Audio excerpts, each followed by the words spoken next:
morning, afternoon, and evening to all you lame cocaine girls, you GHB girls, and you Special K horse tranquilizer girls. This is a DownLow with Ms Deveraux. Yes, I'm back, bitches, after taking a much needed mental health break from these cunty news segments.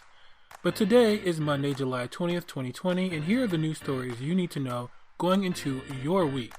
New COVID diagnoses nationwide are averaging between 60 and 75,000 cases a day as COVID sweeps Sunbelt states including Florida, Georgia, Texas, Arizona, and even California. It is noticeable that the death rate is down from the early spring. Also being hit are hillbilly states like Alabama, Mississippi, and Arkansas, where Republican governors are finally breaking ranks with Ms DJT and issuing mask orders.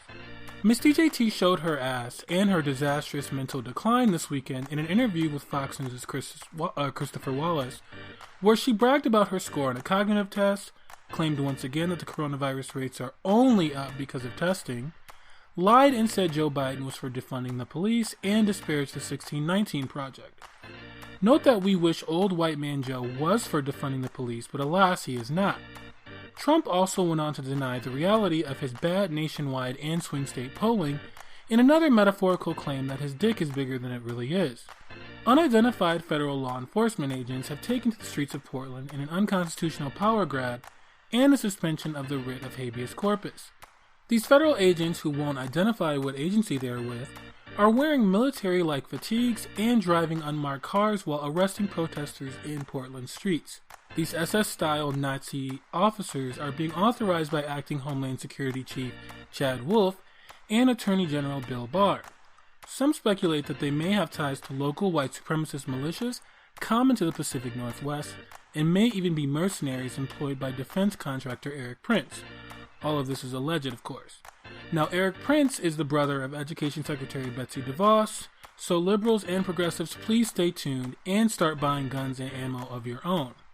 Allegedly and sexually frustrated Black Queen Kanye West embarked on his first campaign event in South Carolina this weekend, where he claimed that Harriet Tubman didn't really free the slaves and that he almost killed his own daughter.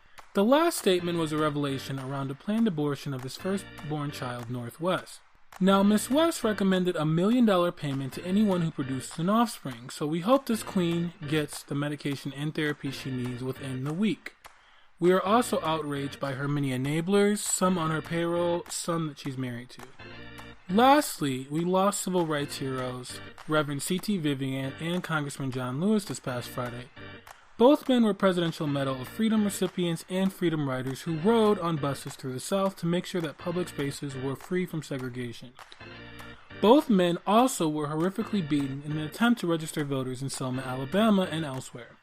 C.T. Vivian created the program that was later used as a model for the Department of Education's Upward Bound program. John Lewis's march for voting rights across the Edmund Pettus Bridge in Selma, Alabama, resulted in a bloody Sunday of police and mob brutality, and led to the signing of the Voting Rights Act of 1965. These two men actually shed blood for our rights to vote, so let's make them proud and exercise that right en masse this November. This has been your DownLow with Ms Deveraux. Keep that fentanyl-laced cocaine out of your nose and go march in the streets, for your own rights and for others.